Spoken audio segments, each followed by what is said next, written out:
everyone, I'm Anshika Agrawal. I hope you all are doing well.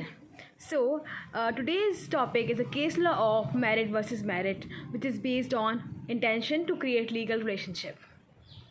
So, let's start today's case. Merit versus merit is a 1970 case. So, the brief of the case is a husband left his wife and went to live with another woman. There were 180 euros left owing to the house, which was jointly owned by the couple. The husband signed an agreement whereby he would pay 40 euros per month to enable her to meet the mortgage payments, and if she paid all the charges in connection with the mortgage until it was paid off, he would transfer his share of the house to her.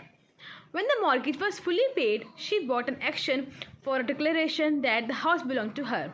It was held that the agreement was binding. The Court of Appeal distinguished the case of welfare versus welfare on the grounds that the parties were separated. Where spouses have separated, it is generally considered that they do intend to be bound by their agreements. The written agreement signed was further evidence of an intention to be bound. So, the brief facts of the case are: Mr. and Mrs. Merritt married in 1941. They held their matrimonial home in joint names. In 1966, Mr. Merritt left the family home to live with another woman. Mr. Merritt agreed to pay Mrs. Merritt 40 euros per month. At Mrs. Merritt's request, he signed a document confirming that when she had repaid the balance on the mortgage, he would transfer the matrimonial home into her sole name. Mrs. Merritt paid off the mortgage and successfully acquired a declaration that the house belonged to her, but Mr. Merritt appealed.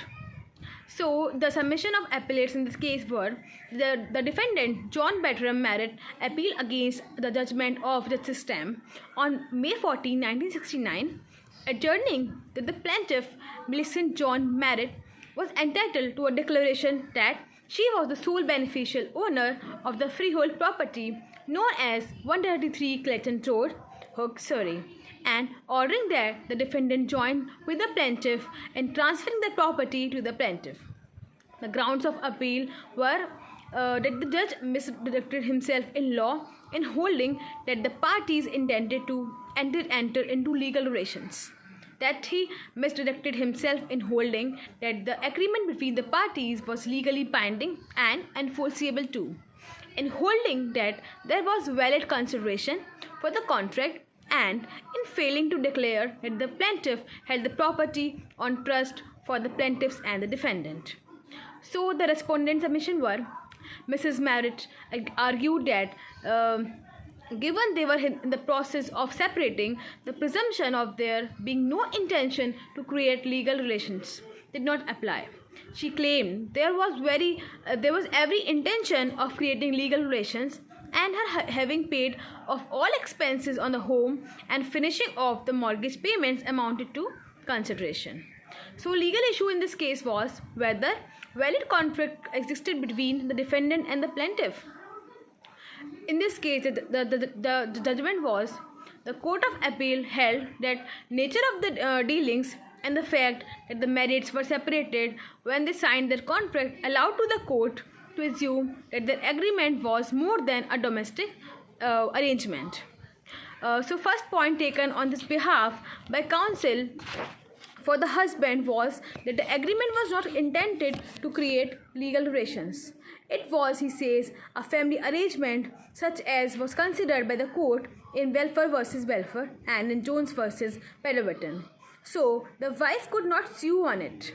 I do not think that those cases have an application here. The parties, they were living together in amity. In such cases, the domestic arrangements are ordinary, not intended to create legal relations. It is altogether different when the parties are not living in amity, but are separated or about to separate. Then they bargain keenly. They do not rely on honorable understandings. They want everything cut and right. It may safely be presumed that they intend to create legal relations. Counsel for the husband then relied on the recent case of Gaul versus Gaul. Then the parties have separated and the husband agreed to pay wife 12 euros a week so long as he could manage it. The majority of the court thought that those words introduced such an element of uncertainty that the agreement was not intended to create legal relations. But for the element of uncertainty, I am sure that the majority would have held the agreement to be binding.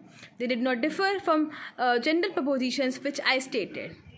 When husband and wife at arm's length decided to separate, and the husband promises to pay a sum as maintenance to the wife during the separation, the court does, as a rule, impute to them an intention to create legal relations. In all of these cases, the court does not try to discover the intention by looking into the minds of the parties. It looks at the situations in which they were placed and asks itself, would reasonable people regard the agreements as intending to be binding? Counsel for the husband sought to say that this agreement was uncertain because of the arrangement of 40 euros a month maintenance. That is obviously untenable. Next, he said that there was no consideration for the agreement. The point is no good. The wife paid the outstanding amount to the building society. It was ample consideration. It is true that the husband paid 40 euros a month, which she may have used to pay the building society. But still, her act in paying was good consideration. Counsel for the husband took a small point about rates. There was nothing in it. The rates were adjusted fairly between the parties afterwards. Finally, counsel for the husband said that under Section 17 of the Married Women's Property Act 1882, this house would be owned by the husband and the wife jointly, and that even if this house were transferred to the wife, she would hold it on trust for them both jointly. There is nothing in this point either. The paper which the husband signed dealt with the beneficial ownership of the house. It was intended belong entirely to the wife. I find myself in entire agreement with the judgment of Justice Stamp. This appeal should be dismissed. It was concurred by Vitry and Karminski. So the decision was Mr. Merritt's appeal was unsuccessful. When parties are in the process of separating or are separated, the presumption of there being no intention to create legal relations does not apply.